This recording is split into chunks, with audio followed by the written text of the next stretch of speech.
Yung mall. Nagulat si Ma'am. Oh, ito po yung ice na. Yan na po yung ice. Advantage ng dual machine natin, yun nga, pag nagkaroon ng breakdown or maintenance, pwedeng pa isa-isa natin gagawin. So, hello Ice Titan, ngayon i-share namin sa inyo yung 1 ton ice machine natin, 500. So, that's 1,000 kilos. So, ngayon si Sir Reg, explain niya sa inyo paano on yung machine, kung ano yung dapat sa ABR at saka dito sa machine bago tayo mag-start. Okay, so may dalawa tayong 10 kVA. Isasaksak natin siya dito. Make sure lang naka-delay siya. Tapos, make sure naka-off siya bago niya isaksak. So, on na natin. Yeah. Press mo, tagal mo lang sa 1 from 0. So, pupunta tayo Sa harap tayo. Yeah.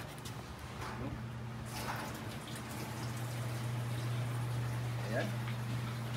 So, ayan, nag-on na yung machine. So, nakalagay pump. So, pinapump niya yung tubig. Hello guys. So, ito, itetest natin yung 1 ton machine ni Miss Mariel Alanes, sa Cavite pa natin ito ipadadala. Yan. So, itetest natin siya ngayon. So, pumping na siya ngayon guys. So, bubuksan ni Sir Reg yung kabila at saka bubuksan ko rin tong kabila. So, makikita nyo. Ayan. So, nagpa-pump siya ng water. Dito naman. What's the beauty of this machine? 1 ton natin. Gandahan dito, yung 1 ton natin, dalawa na yung Sige, okay. dalawa na yung machine natin, standalone siya. So, ibig sabihin, hindi kailangan dalawa sila sabay umaandar. So, kung nagka-problema yung isa, gumagana pa yung kalahati, which is yung 500 capacity. So, pwede rin siya pala, i-on mo tong isa lang. Yes. Ito hindi mo i-on kung gusto mo pahinga to. Yes. No? So, kung naglilinis ka dito, pwedeng ito lang. Umaandar. Advantage ng dual machine natin, yun nga, pag nagkaroon ng breakdown or maintenance, pwedeng pa isa-isa natin gagawin, umaandar yung kalahati. Yeah. Kasi kapag yung isa lang yung machine for the whole 1 ton, pag nag-maintenance tayo, stop operation lahat. Yes. So, yun, mas maganda nga talaga yung dual 500. Kaya ito talaga yung dinesign natin, dual 500. Ito yung request natin. Pansin niyo yung blue light sa loob. Yeah, extra feature yan, guys. It acts as a UV para mas malinis yung tubig natin. Yeah. Aside from the filter na meron. Also, our machine is protected. Ito, yung stainless steel niya, which is ito, protected ng plastic. So, yan, plastic wrap. So, larger bin capacity, it can kaya niya ng it can store 550 kilograms of ice. So, made of stainless to. Sobrang solid yan. Yan. Ayan guys. And maganda dito sa ano natin is yung door niya. Dito. So, madali siyang access if maglinis ka.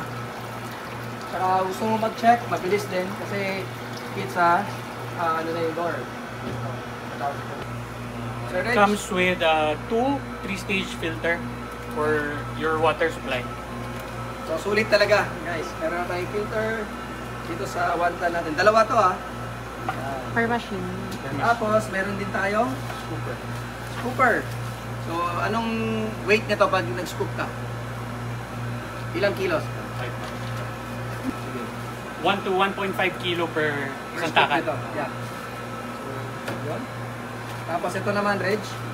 Accessories to pang tanggal ng filter. Yeah, filter. Okay, so that's included in our 1 ton machine. Ayan guys. Solid. So nakikita nyo yung size difference ng 1 ton tsaka 300. Ito. So kukuha ko ng pang measure.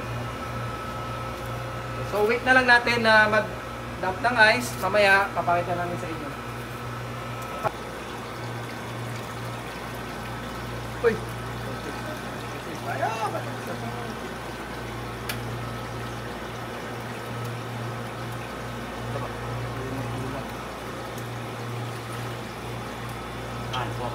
So, papakita natin magdadump yung ice.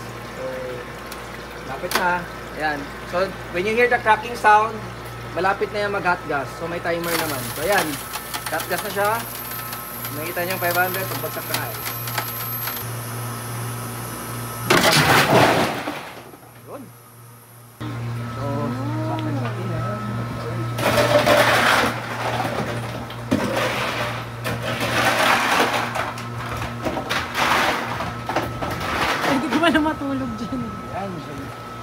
batch natin. Ay, Sayang yung ice. Ayan guys, pwede yung pamunas ng mukha. Pwede rin. Oh. okay.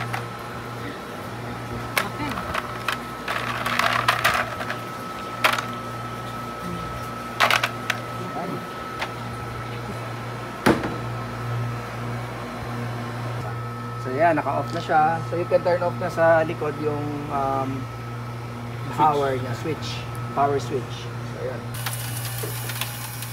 So ayan guys, nakalagay dito, dumping na siya. So nakalabas na rin hot. Ayan, mahulog na yung ice natin. So ayan. Hintayin na lang natin. Siguro around 1 to 2 minutes magdadam yan. Yung mold. Nagulat si Ma'am. Oh, ito po yung ice natin. Yan na po yung ice machine. Nice. Bale, So, mas malaki pala talaga siya, no? Oh, mas malaki siya sa So papatayin na natin. pwede nyo kasi siyang pakapalan pa o panipisan natin. Para itatapon yung... Bubukod mo yun, hindi pinatay mo yung tao mo doon sa loob.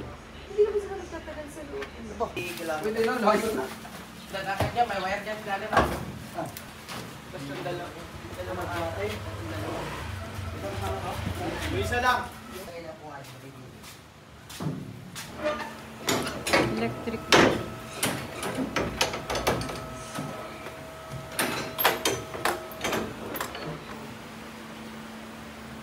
Wala rin coding.